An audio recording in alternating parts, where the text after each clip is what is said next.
बिस्मिल्लाहिर्रहमानिर्रहीम। अस्सलाम वालेकुम। कैसे हैं आप सब? यकीनन ठीक ठाक होंगे। अल्लाह ताला सबको अपने हिफ्ज़ व मान में रखें, सबको सेहत वाली लंबी उम्र अता करें। आमीन सुम्मा आमीन।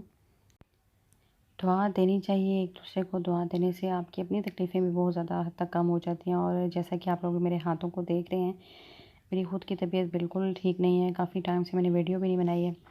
मैं मुसलसल बल्कि बहुत अरसे से जो लो ग्रेड फ़ीवर का शिकार हूँ। बहुत अरसे से मुझे बिल्कुल ही हल्का-हल्का सा बुखार हर वक़्त रहता है।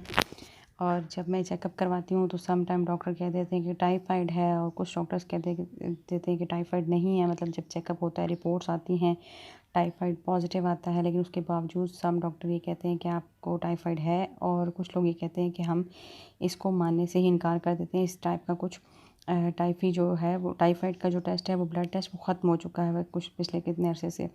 तो मैंने इसलिए काफ़ी दफ़ा टाइफी डॉट के नाम से किसी ने कहा कि ये टेस्ट है, तो होता सेम वही है, तो वो भी करवा लिया। लेकिन मेरा रिज़ल्ट पॉजिटिव ही आया, मगर डॉक्टर ने कहा कि आपको जो है वो टाइफाइड फ़ीवर नहीं है। तो ये लो ग्रेड फ़ीवर है, इसको तो हम फ़ीवर मानते भी नहीं हैं जब तक कि आपको 100.4 से अबव ना हो। तो मुझे 1-2 दफ़ा 101 और 102 भी हुआ है, लेकिन मोस्टली मुझे ये 100.2, 3, 100 पॉइंट समथिंग इस तरह या इसी रेंज में रहता है। मोस्टली 100 रहता है। तो इसमें ये होता है कि मेरी बॉडी में बहुत ज़्यादा पेन होता है, बहुत ज़्यादा तकलीफ़ होती है, अक्सर व बेशतर, ठीक है? और मैं बहुत थकी-थकी महसूस करती हूँ। इसके अलावा मेरा एक और ब्लड टेस्ट हुआ है ईएसआर का, वो भी मेरी जो है वो उसमें भी इन्फेक्शन आई है। मतलब कि 40 रेंज है उसकी ईएसआर की, तो जो कि होनी इतनी ज़्यादा नहीं चाहिए। लेकिन इसके अलावा एचपी भी मेरा कम है, तो डॉक्टर्स ने कहा कि जब एचपी डाउन होता है तो मे बी इस वजह से होता है। तो बहरहाल पूरे एब्डोमेन का कल मैं अल्ट्रासाउंड भी करवा के आई हूँ, लेकिन कुछ रिज़ल्ट नहीं पता लग रहा। इसके अलावा मेरे जो गायनी के जो कुछ इशू हैं, पिछले 3 साल से मैंने आपको बताया था कि मैंने कंसीव भी नहीं कर सकी हूँ।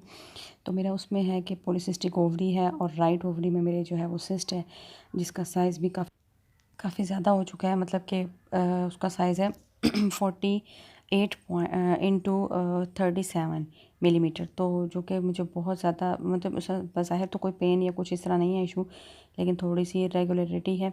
तो मैं बहुत ज़्यादा डिस्टर्ब हो रही हूँ। मैं आप लोगों के साथ ये सब चीज़ें आज इसलिए शेयर कर रही हूँ कि एक तो मैंने काफ़ी टाइम से वीडियो नहीं बनाई थी कोई, और मैंने कहा कि आज मैं वीडियो भी बनाती हूँ और आप सबको बताती हूँ कि मैं इतने टाइम से गायब कहाँ थी।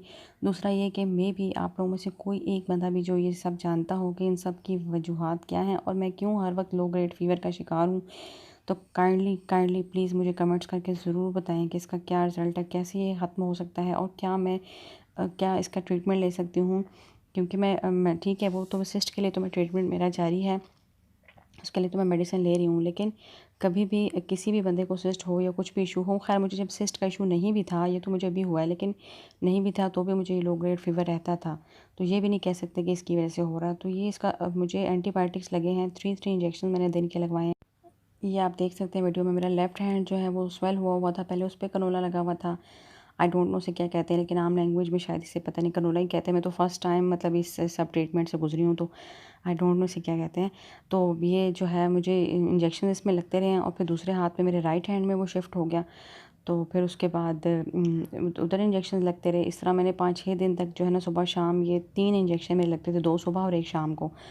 और उसके बावजूद मेरे ड्यूरिंग दैट टाइम भी मुझे बहुत ज़्यादा रहा है, फ़ीवर रहा है इसी तरीके से, बहुत ज़्यादा नहीं, मतलब कि मुसलसल फ़ीवर रहता है। कभी भी मेरा फ़ीवर कम नहीं होता या बिल्कुल ख़त्म नहीं होता।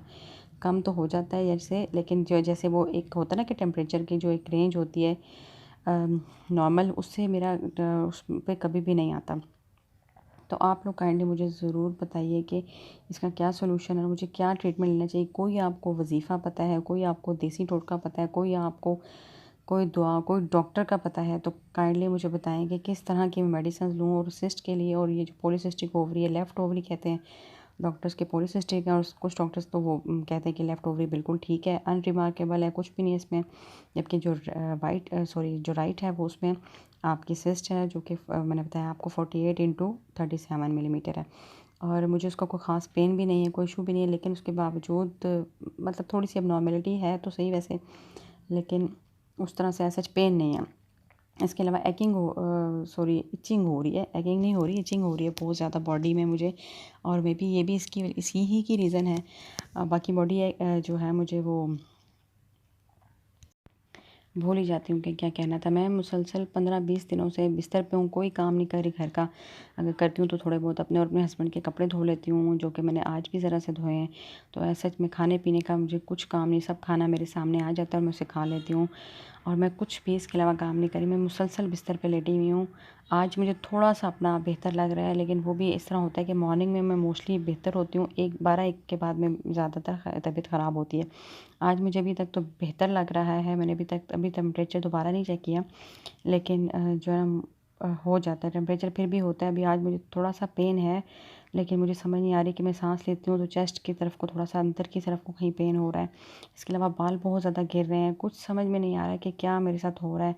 कभी कहाँ पर पेन होता है, कभी राइट साइड पे किडनी के ऊपर जो जगह है वहाँ उस साइड पे पेन होता है, समझ नहीं आती कि वो अपेंडिक्स का पेन है या क्या है। तो एब्डोमेन का जो मैंने पूरा अल्ट्रासाउंड करवाया, मेरा कोई इशू नहीं आया सिवाय उस सिस्ट के। तो गॉल ब्लैडर मेरा कॉन्ट्रैक्टेड था, लेकिन डॉक्टर ने कहा कि वो भी कोई इशू नहीं है। और मुझे कुछ समझ में नहीं आ रहा कि ये सब चीज़ें होने के बावजूद डॉक्टर हमेशा, जब भी मैं बीमार होती हूँ तो उसका सॉल्यूशन डॉक्टर्स यही कहते हैं कि आपको कुछ भी नहीं है। जो रिपोर्ट्स आती हैं तो उसमें यही कहते हैं आपको कुछ भी नहीं, कुछ भी नहीं। तो फिर हर टाइम ये फ़ीवर क्यों मुझे रहता है, लो ग्रेड फ़ीवर, और ये हर लेडी को तो नहीं होता।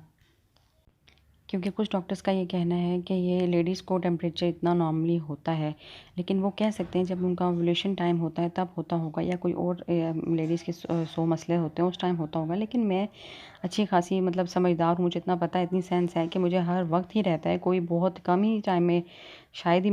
अब करीब-करीब तो मुझे कुछ भी नहीं याद ऐसा कि मेरा कभी मैं बुखार जो है वो 15-20 दिनों में 1 दिन भी जो है मेरा डाउन गया हो। यही हालत है कि मेरा टेम्परेचर है, चाहे बिल्कुल माइनर है ना, 99.2 है, 3 है, 1 है, लेकिन है सही मुझे। तो ये चीज़ नहीं होनी चाहिए। बस मैं आप सबसे मेरी रिक्वेस्ट है, प्लीज़ मेरे लिए दुआ भी कीजिएगा और मुझे कुछ सजेस्ट करें कि मैं कहाँ से और कैसे ट्रीटमेंट लूँ। मुझे तो मैं जिसके पास जाती हूँ फिर एंड पे वो मज़ीद टेस्ट से टेस्ट लिखते जाते हैं और मेरा चेकअप मज़ीद होता जाता है और कोई रिज़ल्ट नहीं मुझे मिल रहा।